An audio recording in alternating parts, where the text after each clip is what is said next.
I asked StewMac if they'd partner with Guitar Electric and let me build one of their kits on the channel.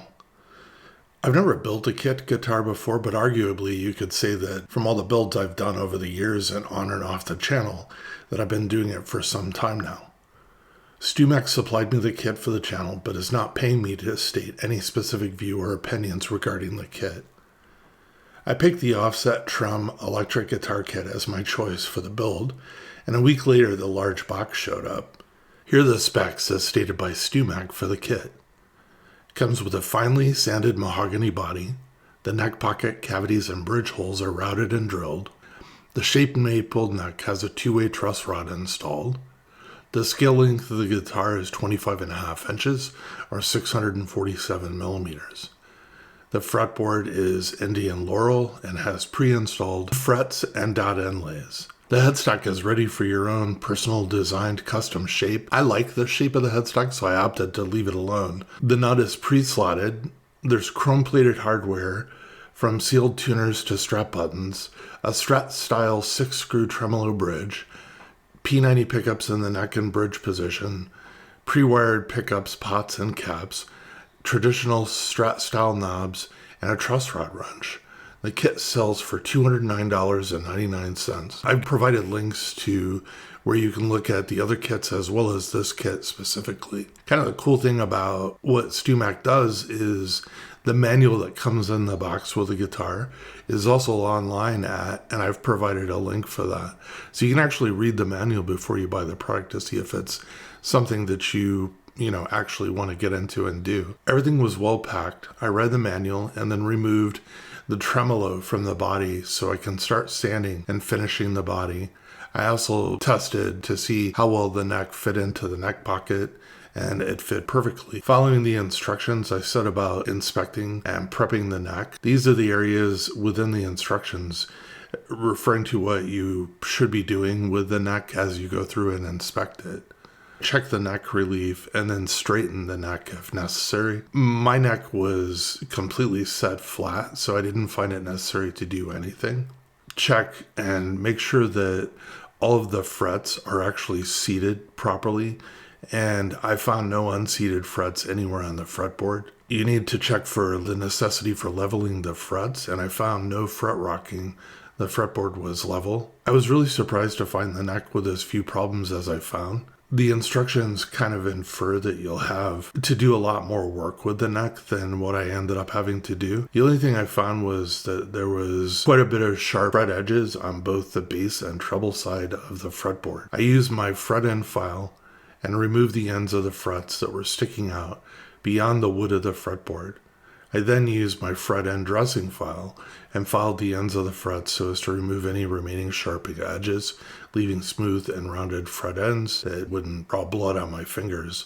Finally, I sanded the end of the frets. The body was pretty well sanded already, but I spent an hour or so giving the body and the neck a good sanding with 320 grit sandpaper. My plan was to apply clear water-based grain filler to the body only and not the neck, back, and headstock. So I applied 2 coats of color tone clear water-based grain filler, and then I sanded after each coat when it had dried. I then afterwards allowed the body to dry per the instructions, basically about 24 hours. I made a handle for the body with a broken guitar neck that I had, and for the neck I made a wire harness out of very thick coat hanger that I then inserted through the high E tuner hole. This way I could easily handle the body and the neck and also hang them to work and dry. After the grain filler dried and was sanded, I applied several coats of color tone silicone lacquer vinyl sealer to the surface of the body. After the last coat I let it dry until the next day. I lightly sanded before applying 2 coats of color tone aerosol guitar lacquer, the vintage white color, to only the body. For the neck I planned on applying many coats of clear satin lacquer but leaving it natural and not white like the body. After the white lacquer had dried, I started applying the color tone spray natural cellulose lacquer in satin to the back of the neck and both sides of the headstock, as well as the surface of the body. So I followed a schedule of applying 3 coats pretty much per day. Over the next few days, I applied 8 coats total before I let the finish dry for 7 days.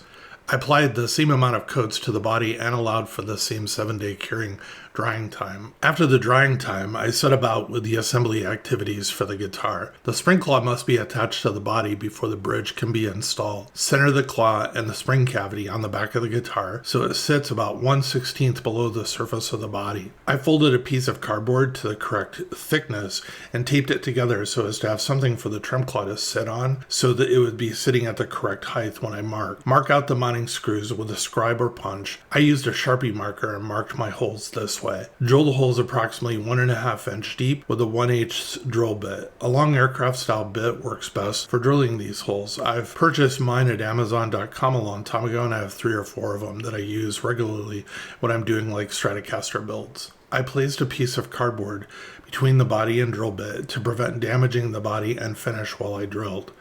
A small amount of thread lubricant or bar soap on the ends of your screws will help them go in more easily. I used a bar of beeswax that I use to lubricate my screws throughout all the different projects that I have.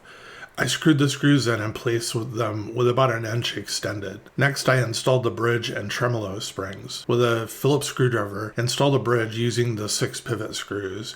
Don't tighten them all the way down, just enough so they sit above the top of the base plate, allowing the plate to sit flat on the body, but the tremolo needs to be able to pivot. The 2 outer screws are basically the pivot screws. Adjust them so the bridge plate sits flush with the guitar at a height of about 1 millimeter. Adjust the 4 inner screws so they're about 1/16 or 1.6 millimeters above the bridge plate, allowing the bridge to pivot on the 2 outer screws. Then connect on the back of the guitar the 3 tremolo springs from the claw to the tremolo block as I've done in the video. Next in the supplied instructions, it says to install the neck. I find that it's easier to work all of the tasks on the body without the neck installed and instead install the neck at the end. It's up to you. Mark out the pickguard layout of the pickguard using the neck heel of the body and the bridge for reference. Ensure that the pickguard is against the edges of the neck heel and the body. Then drill the pilot holes for the screws using a 1/16 inch drill bit. Set your depth by aligning the drill bit and the length of the screw shaft. Subtract the thickness of the pickguard and then put blue painter's tape on the bit to mark the maximum drill depth. Next, we install the 2 pickups. Temporarily attach the pickguard to the body with 2 screws and place the bridge pickup into the route on the pickguard. The neck pickup has the letter N stamped on the bottom and the bridge pickup is stamped B. Run one of the mounting screws through the holes in the pickup using light pressure to mark out the proper locations for the holes to be drilled in the body. Note, you may need to press through the inner wax coating to get the screws through the pickup. I used a small hex wrench that fit as my punch. I tapped lightly with a plastic mallet to mark the holes in the wood of the body. Remove the pickguard and pickups. Drill the pilot holes 1/4 inch deep using a 1/16 inch drill bit. Mount the pickups to the body. The springs packaged with the screws are meant to go between the pickups and the bottom of the pickup routes. This helps when you're doing height adjustment on your pickups, that it puts pressure against the pickup and keeps it in place. Next, turn the body over and with the supplied and attached black long ground wire that's free, run it through the body and then solder the string to ground. There's a little nib on the claw and I pried this up just a little bit with a flat blade screwdriver so I could slide the wire in place underneath that, and then I soldered the ground wire to the spring claw. Make sure to heat the claw well enough to get a good solid solder point, otherwise you'll be pulling on the wire and it'll disconnect and pull the solder right off of there if it wasn't hot enough. Next, we're soldering the wires for the pickup switch to the pickup selector switch that's mounted on the back of the pickguard. You'll connect the pickup leads directly to the switch. So trim the neck pickup lead to 7 inches long. The neck pickup has the letter N stamped on the bottom. Twist the strands of the braided shield together. This is the pickup's ground lead. Heat the braid with your soldering iron and melt a little solder onto it. This is called tinning. Strip 1/8 of insulation from the white hot and tin it also. Solder this hot lead to the switch's neck position lug. It's marked